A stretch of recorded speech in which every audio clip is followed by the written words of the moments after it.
Untuk kesekian kali lagi di tempat yang bersejarah ini, atas nama rakyat Indonesia, saya memperingati semua unsur di semua lembaga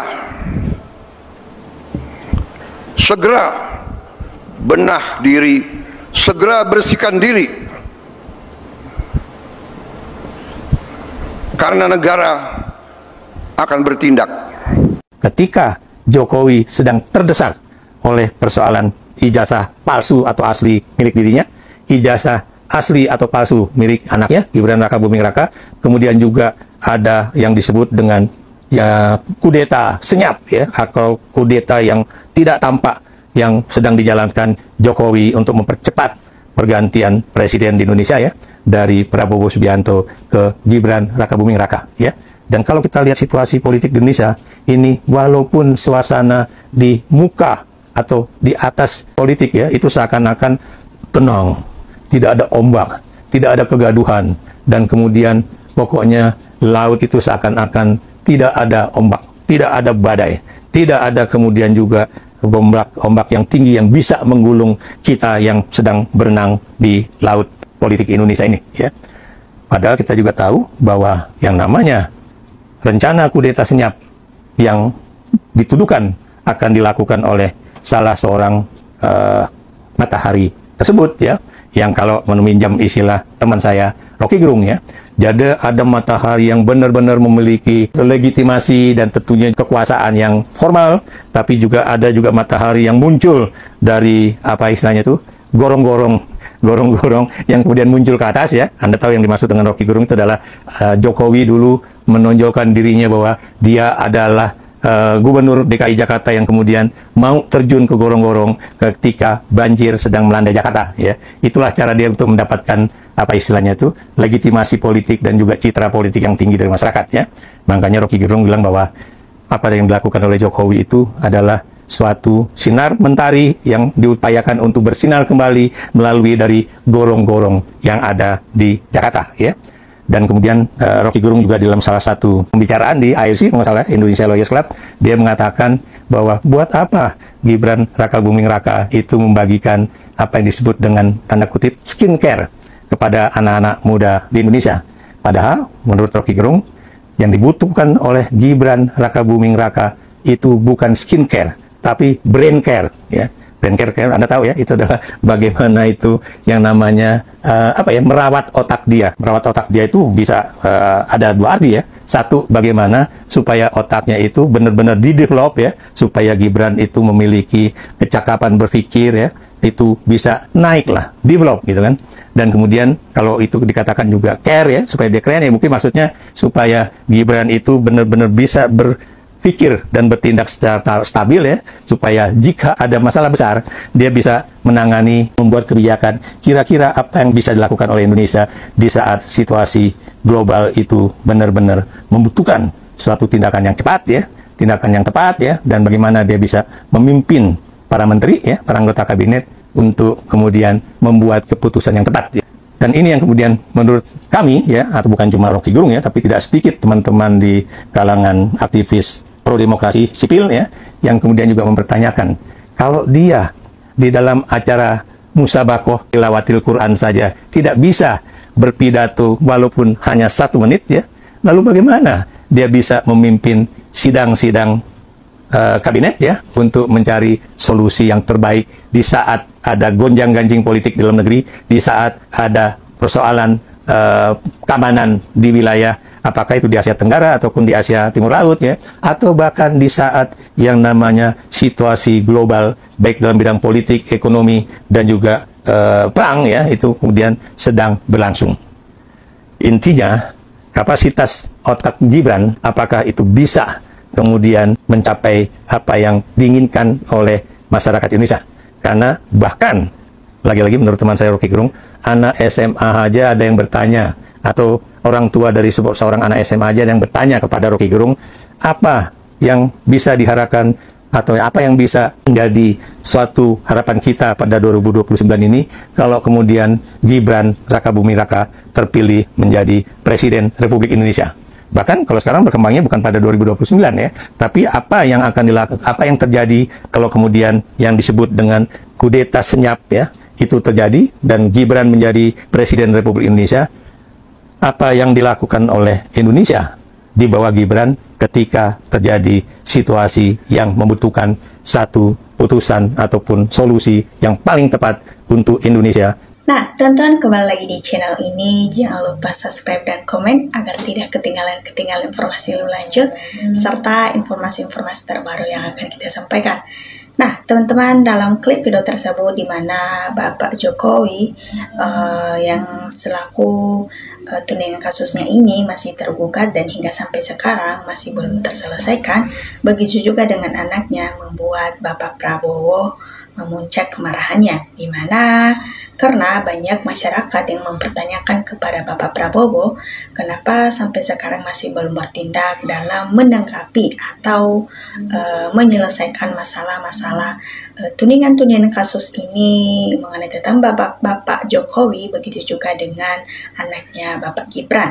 Ya, tentunya ini banyak masyarakat yang menghantui Bapak Prabowo karena hal tersebut, ya, sehingga dia marah dan tegas, memberikan pernyataan tegas dan mau menyampaikan hal tersebut di depan masyarakat, yang dimana supaya mengambil tindakan untuk meminta para orang-orang ini, yaitu Bapak Jokowi dan Gibran, dalam menyikapi masalah ini diselesaikan, dipertanyakan secara langsung apakah memang benar ijazahnya ini asli atau sekedar rekayasa dari mereka.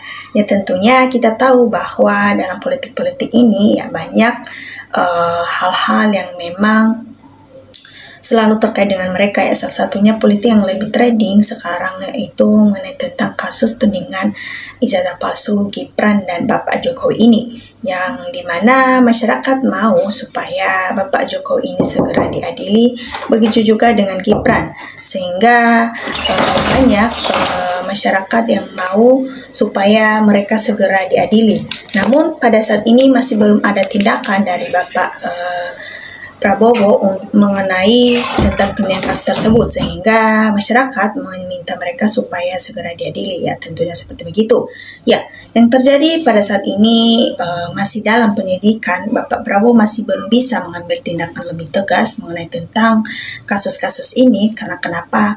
Masih belum ada data-data yang valid, atau ibaratnya data itu masih belum sepenuhnya lengkap, ya, begitu. Tentunya tidak boleh mengambil tindakan semena-mena tanpa ada bukti yang jelas. Begitu juga sebaliknya, ketika mengambil keputusan dalam hal kasus-kasus seperti ini harus dipertimbangkan lebih sedetail mungkin, ya, ibaratnya supaya dalam hal tersebut ya kita bisa menilai bahwa tidak segampang mengambil keputusan dalam situasi seperti ini, karena ini menyangkut masalah yang terbesar di negara kita.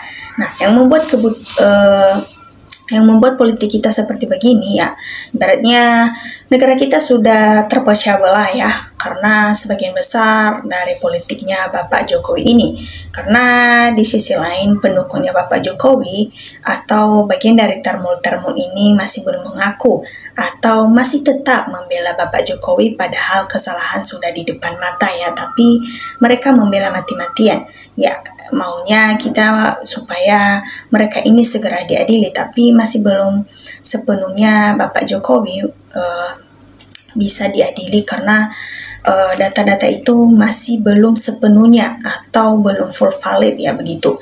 Ya, kalau memang sudah terbukti ijazahnya ini palsu, ya mungkin Bapak Prabowo baru bisa mengambil tindakan, ya. Semoga saja ijazahnya ini benar-benar terbongkar dan kebenaran di tengah-tengah kebohongan itu ya terbukti, ya.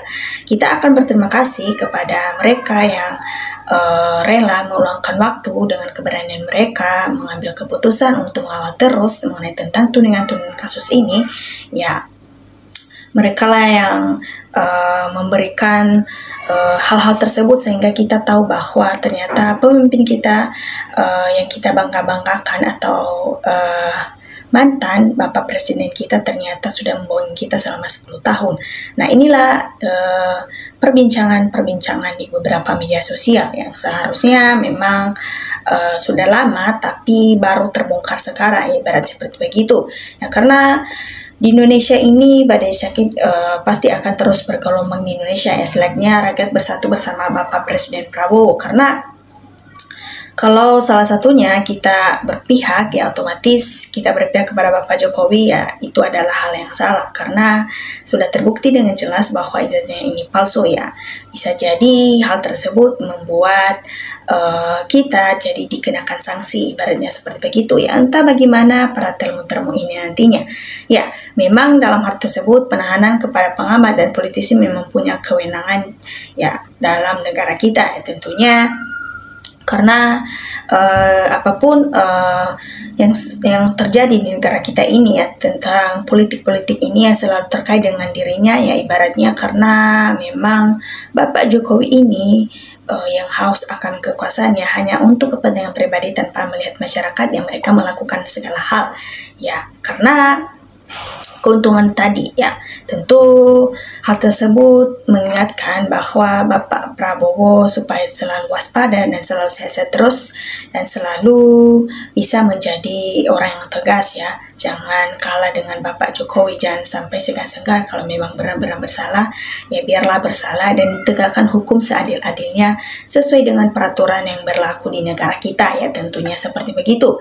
Ya, semoga saja memang Bapak Prabowo tegaskan hukum ini, ya, biar rakyat makmur. Semoga saja Bapak Prabowo mendengarkan aspirasi-aspirasi dari kita masyarakat Indonesia supaya negara kita bisa damai dan kita dukung apapun yang dikatakan oleh Bapak Prabowo, ya tentunya itu adalah kebaikan untuk masa depan bangsa kita, ya. Awal kerusakan muncul ini, ya, karena DPID ini yang mendukung Bapak Jokowi dulunya, ya banyak, ya, kronologi itu yang menjadikan Bapak Prabowo seakan-akan mereka buat supaya busuk di mata masyarakat, ya tentunya kita sebagai masyarakat sudah tahu apa yang mereka perbuat, dan tentunya kita tidak akan percaya begitu. Kita harus selalu mendukung Bapak Prabowo apapun yang terjadi di negara kita, ya, karena pada dasarnya yang mengambil keputusan negara kita dalam sebuah masalah apapun itu, ya ada di tangan Bapak Prabowo. Nah, demikian dari video ini teman-teman. Dukung terus channel ini. Berikan tanggapannya di kolom komentar. Tanggapan teman-teman sangat berarti supaya kita bisa saling bertukar pikir dalam menyikapi situasi-situasi politik di negara kita. Terima kasih teman-teman.